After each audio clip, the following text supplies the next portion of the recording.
Uno. Hola, ¿qué tal? Buenas noches.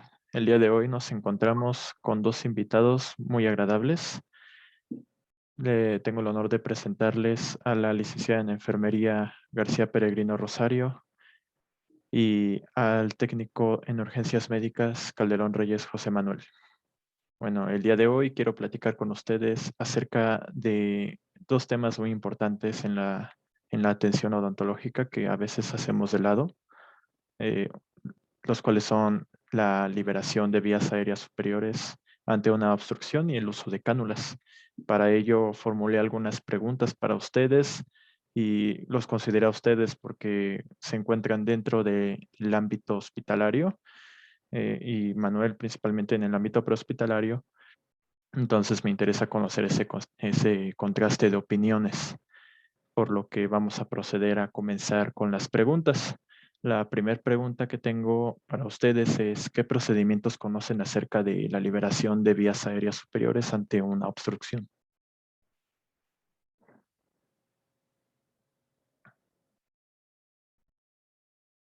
Bueno, pues dentro de la obstrucción de vías aéreas tenemos algunos métodos para hacer la liberación de esta obstrucción.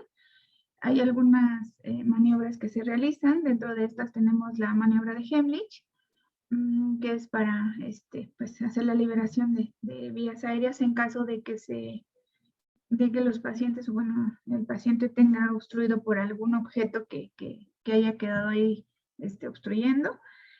También puede ser cuando se está realizando algún procedimiento con el cirujano dentista y pues a lo mejor algún objeto se haya ido a la vía aérea accidentalmente y pues ocasiona esta situación, ¿no?, de obstrucción. Entonces podríamos realizar lo que es la maniobra de Heimlich para la liberación de las vías aéreas, y también existen también algunas maniobras que se pueden hacer en pacientes que estén inconscientes, ya sea por alguna situación de desmayo o alguna situación de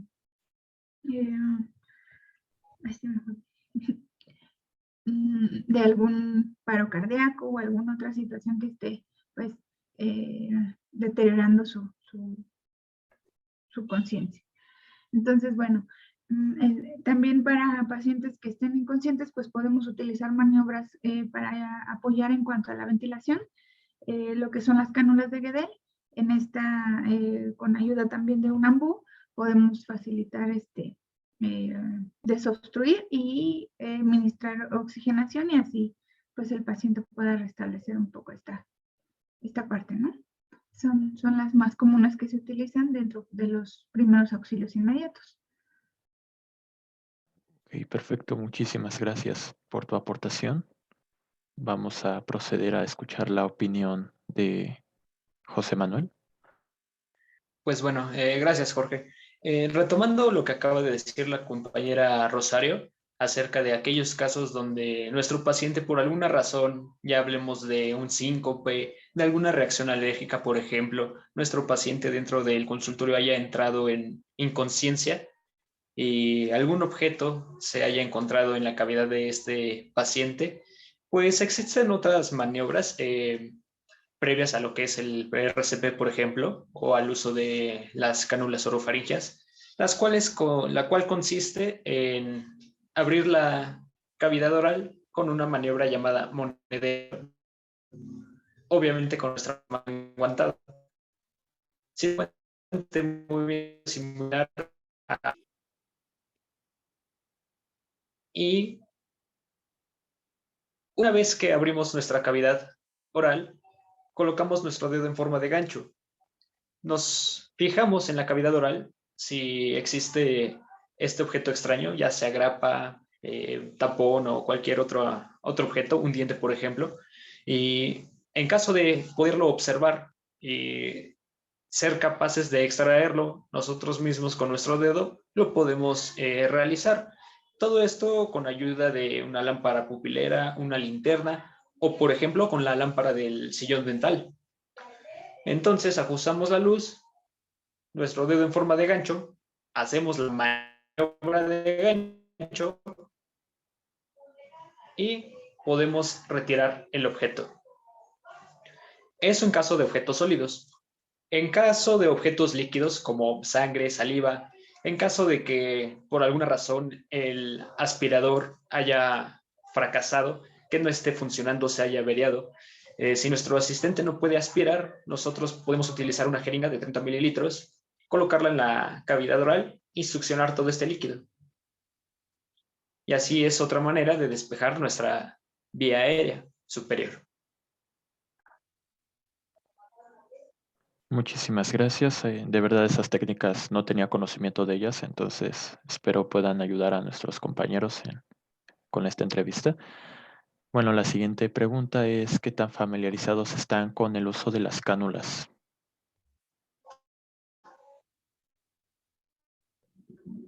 En cuanto al uso de estas cánulas, bueno, pues más bien creo que sería como a nivel de primer nivel de atención, a lo mejor consultorios médicos o consultorios dentales, en los que, bueno, no hay como tal un nivel hospitalario de alta o a lo mejor de más especialidad o complejidad de procedimientos.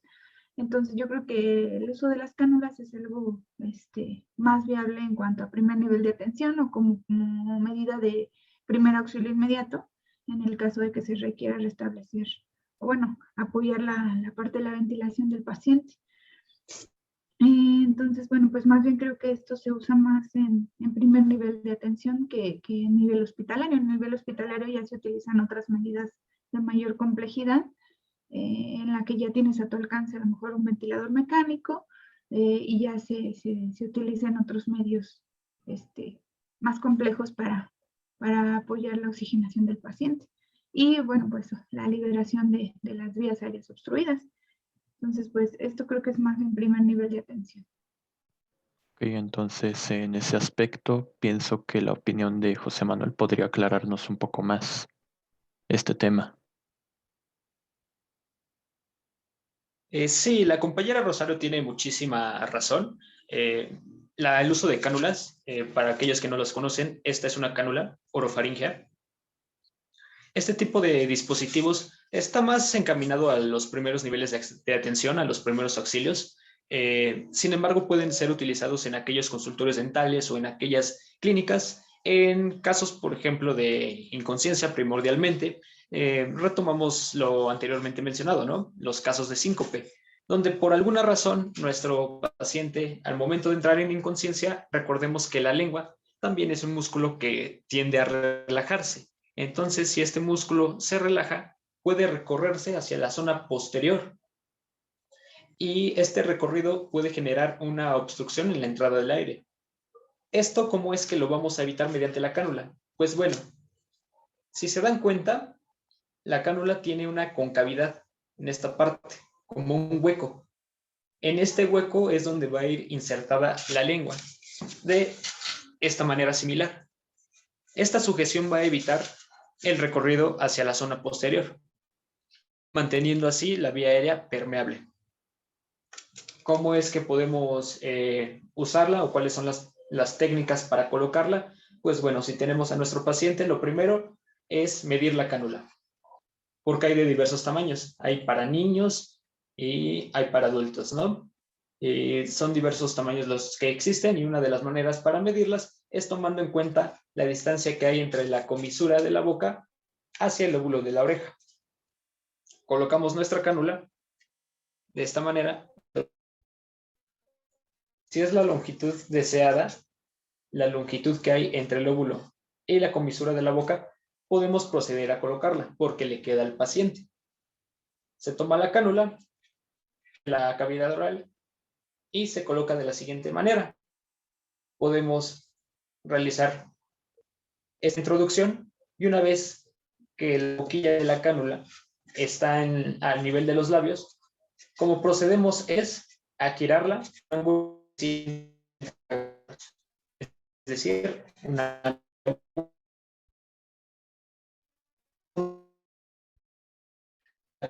en este momento estaría afectando la lengua de nuestro paciente. La técnica para conectarla es... Manu, Me Decía, parece otra técnica que se para... trabó un poco tu internet. ¿Podrías repetir lo último que estabas diciendo acerca de la colocación de la cánula con, con la oreja, por favor? Claro, para medir nuestra cánula, vamos a tomar en cuenta la comisura de la boca o la comisura del labio con el lóbulo de la oreja. Con nuestra cánula la colocamos de esta forma, midiendo la distancia, y nuestra cánula tiene que medir aquella distancia que hay entre la comisura y el lóbulo. Esta cánula le quedaría a este paciente, por ejemplo.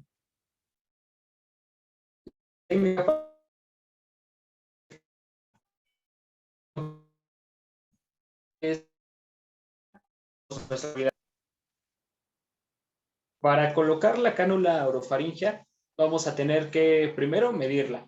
Se toma en cuenta la distancia entre la comisura del labio y el lóbulo de la oreja. Colocamos nuestra cánula y la distancia que hay entre estas dos estructuras es lo que debe de venir nuestra cánula. Para colocarla, abrimos la cavidad oral y la vamos introduciendo. Una vez que llega al tope, que la boquilla de la cánula está a nivel de los labios, la giramos en un ángulo de 180 grados de esta manera, y así es como la cánula va a realizar la sujeción en la lengua, evitando que se recorra la zona posterior. Otra de las técnicas es colocarla mediante el recorrido de un carrillo, así, de esta manera, y girarla de esta manera. Y una vez que está colocada así, como con claridad, está sujetando de nuevo la lengua.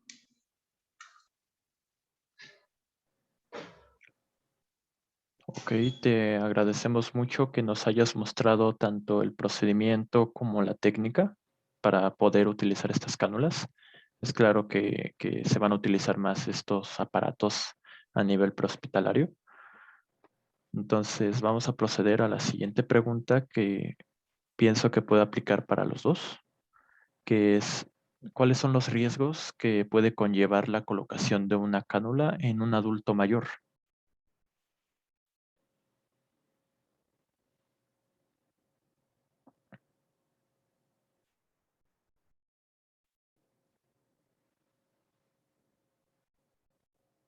Sentarse, sería a lo mejor si los pacientes tuvieran la parte de inconsciencia por alguna situación que se presentara.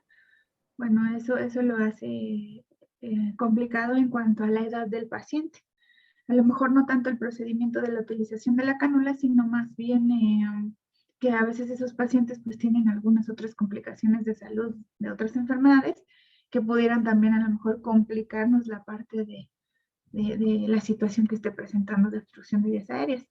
Pero más bien así dentro de la técnica, pues a lo mejor sería algún otro objeto que pudiera obstruirnos, ya sea alguna situación de prótesis o algo que pudiera tener que nos complicara más el proceso o la situación que se está presentando de la obstrucción. Y pues a lo mejor que nos pudiera ser algún inconveniente en cuanto a la maniobra que estemos utilizando que nos complique más, pero así como algún riesgo más grave en cuanto a el uso de la cánula, pues creo que no, yo creo que más bien al contrario, pues nos ayuda bastante. O sea, podría decirse que es un procedimiento de bajo riesgo. Sí, yo considero que sí. Ok, No creo que haya un riesgo grave en cuanto a la utilización de la cánula. Más bien sería propio de la técnica en cuanto a utilizar bien o saber medir la cánula y pues la colocación correcta, nada más. ok, muchísimas gracias. José Manuel, escuchamos tu aportación.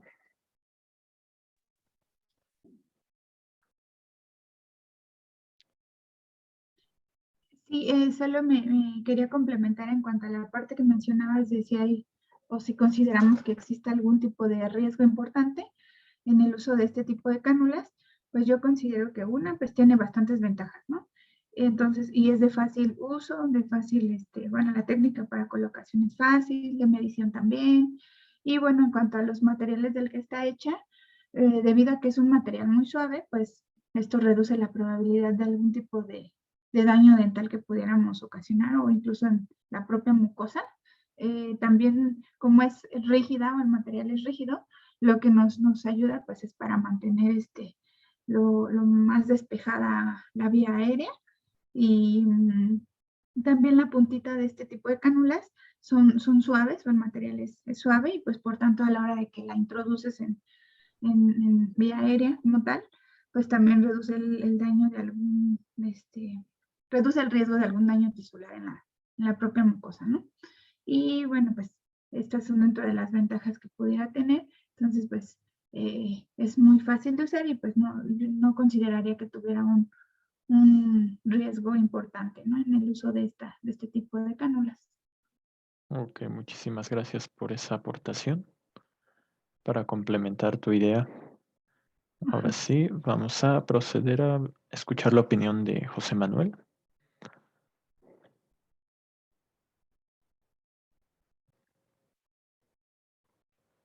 Pues bueno, tal vez alguno de los riesgos que podrías encontrarte dentro del consultorio dental con respecto a los ancianos al intentar colocar una cánula, pues es si lo estás haciendo con un paciente que tenga prótesis. Si la prótesis está mal ajustada, al momento de tú querer insertar la cánula, de querer introducirla, todos estos movimientos pueden generarte a lo mejor el desplazamiento de la prótesis y tendrías un nuevo problema de obstrucción de vía aérea a nivel superior. Ok, si no había planteado ese problema como tal.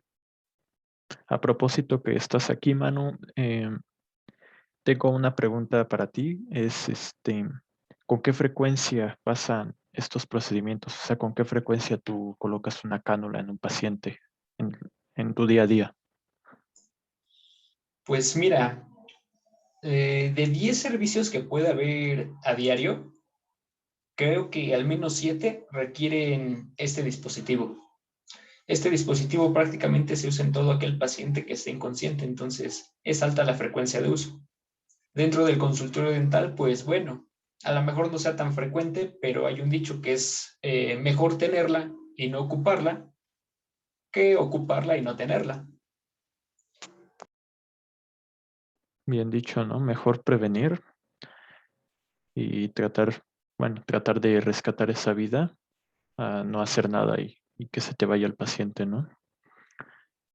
Pues bueno, para darle conclusión a esta entrevista, hay una pregunta que quisiera hacerle a los dos, que es qué importancia tienen estos conocimientos o qué piensan ustedes que el cirujano dentista cuente con estos conocimientos.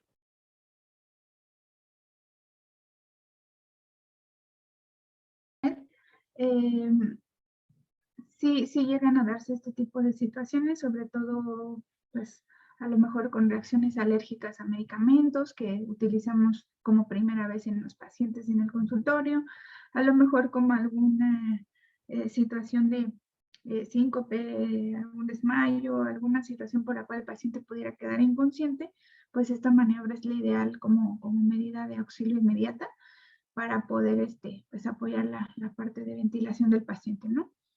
Entonces creo que como sí estamos expuestos a que, como cirujanos dentistas, a que estas situaciones pues llegasen a suceder, tenemos que tener ese conocimiento básico de qué maniobras utilizar o qué alternativas tenemos para apoyar la ventilación del paciente y desobstruir la vía aérea cuando sea necesario.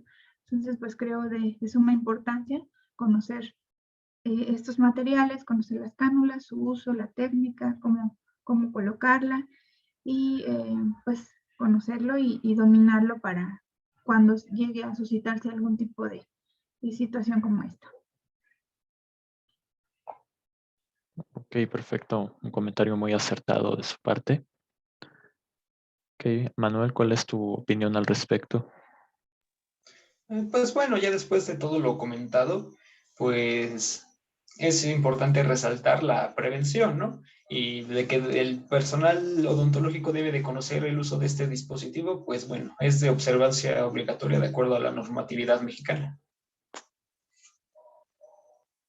Sí, desafortunadamente no muchos seguimos esa norma, esa normatividad como tal, y por eso pasa lo que pasa. Pues bueno, de mi parte sería todo. No sé si gusten agregar alguna otra cosa.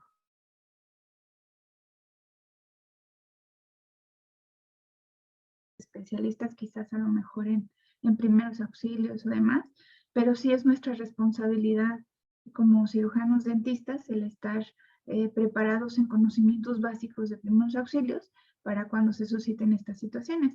Como te menciono, si bien no somos especialistas en dar primeros auxilios, pero sí por lo menos conocer medidas básicas que pudiéramos hacer para apoyar al paciente en determinada situación, en lo que llega algún personal del área de salud especializado, que pues obviamente ya le dé el seguimiento a la situación que se esté presentando, ¿no? Pero por lo menos las medidas básicas que pudiéramos hacer nosotros para pues prevenir complicaciones en el paciente, ¿no? Sí, en efecto, es importante tener las bases, porque en cualquier momento, con cualquier cosa que nosotros realicemos, ya sea un procedimiento muy sencillo, pueden pasar estas cosas.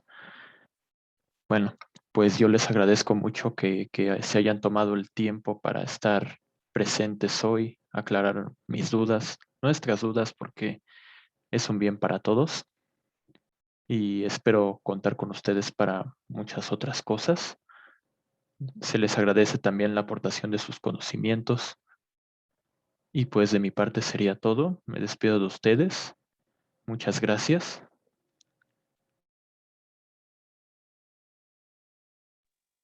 Gracias a ti, Jorge.